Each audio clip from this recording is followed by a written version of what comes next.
Today is May 11th, 2022. My name is Rob Carr of Kalamazoo Right to Life, and this is Pro-Life Week. Well, here we are. We're in the middle of the week. It's a Wednesday, and I've noticed that if you look on the news, President Joe Biden and his administration has still not done anything in condemning the pro-abortion protests outside of the homes of some of the conservative Supreme Court justices, which is in clear violation, as far as I can tell, of some federal law. You know, you can protest all you want in front of the Supreme Court. You can demonstrate, you can shout, you can scream, but you can't do that in front of their homes because there's a certain level of intimidation and coercion. And they're trying to affect change of the justices, and you can't do that to a judge. Just as you can't do that to a jury. You cannot pressure a jury to change its mind, and you can't do that with the Supreme Court. So maybe sooner or later, cooler heads will prevail, and Biden will come out against the protesters. But as of right now, they are very, very silent about this matter. I read today that 21 states will ban abortion if Roe v. Wade is overturned. Other people have said it's up to 26 states. And interestingly, the Center for Reproductive Rights claims that 31 states, which is a number I have not seen before, 31 states will enact laws to ban abortion if Roe v. Wade is indeed overturned by the Supreme Court. So I do believe these are positive developments, especially that number from the Center for Reproductive Rights. Up to 31 states would ban abortions. I also saw, and I'm looking at my notes from some news articles from today, 75% of all Americans believe that protesting the homes of Supreme Court justices is wrong. So, if 75% of the country believes it a certain way, then maybe the administration should take a second look at this issue. And speaking of surveys, we've all seen over and over again, liberal commentators say that 65% of all Americans want the Roe v. Wade opinion to remain the law of the land. Well, my argument has always been that opinion surveys and opinion polls are skewed in such a way based on how the question is worded. You can always get a different answer based on a different wording of a question. And also, you look back at how the Roe opinion was reported back in 1973 when it was first announced.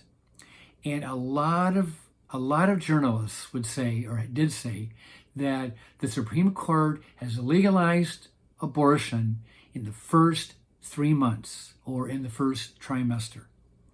And, you say that over and over again, and you convince a lot of people that Roe v. Wade permits abortions in the first 12 weeks, which is the first trimester.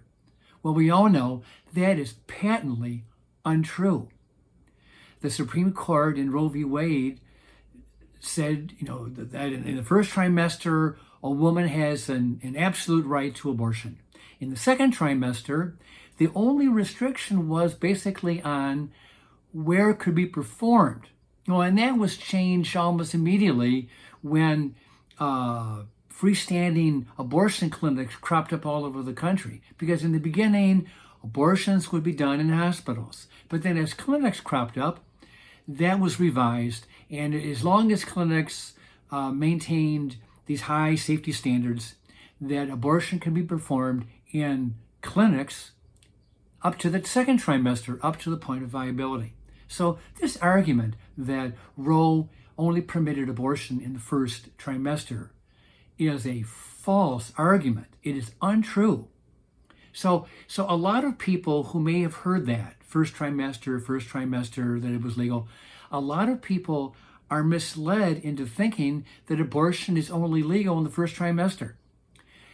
And that has broad support, unfortunately. It does have broad support, especially for the hard cases of rape, incest, or fatal deformity.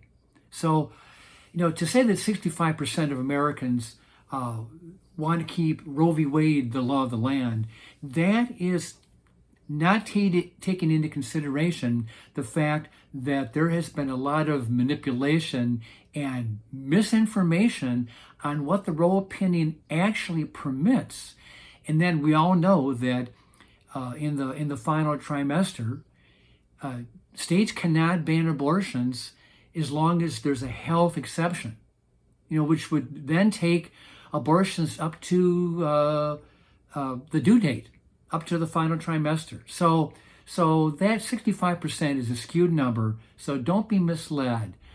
When you start asking questions to most Americans, do you favor parental consent? Yes, most people do. Do you oppose abortions in the third trimester? Most Americans would say yes.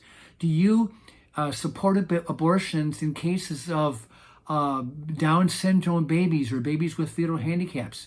Most people would say no. Do you favor abortion for sex selection? Most people would say no. So it depends on how the question is worded.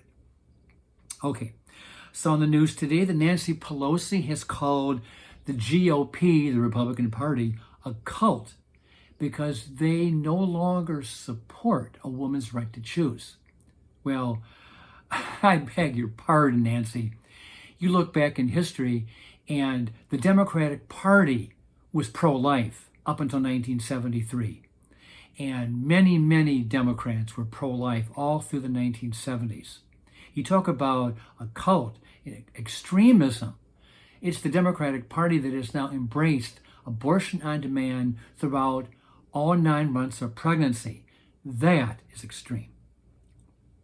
Okay, my final point, they talk about extreme, that the Alito leaked draft from Justice Alito is a radical departure from American jurisprudence, because we've had abortion on the books for 50 years, and how dare you take that right away from American women? Well, our law is very extreme. They talk about the pro-lifers as being extreme.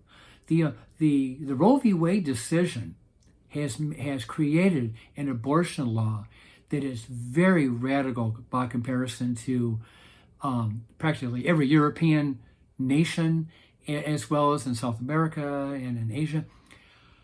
These are the states that have the most radical abortion laws: China, North Korea, Vietnam, Canada, and the U.S. There might be a few other smaller states, but, the USA is right up there with our good friends, communist China, and our good buddy from North Korea. I know I sound like I'm beating a dead horse here because I say it so often, but this country has fallen off the cliff morally when we embrace the concept that women have a right to kill their children because they have this freedom of choice. We have created an industry that permits or embraces killing children. An industry, you go to a hair salon or a barber shop, you get your hair cut. You go to a grocery store and you buy food. You go to J.C. Penney or Kohl's and you buy clothes. You go to these businesses to buy a product. So what's the product you get at Planned Parenthood? You get a dead baby.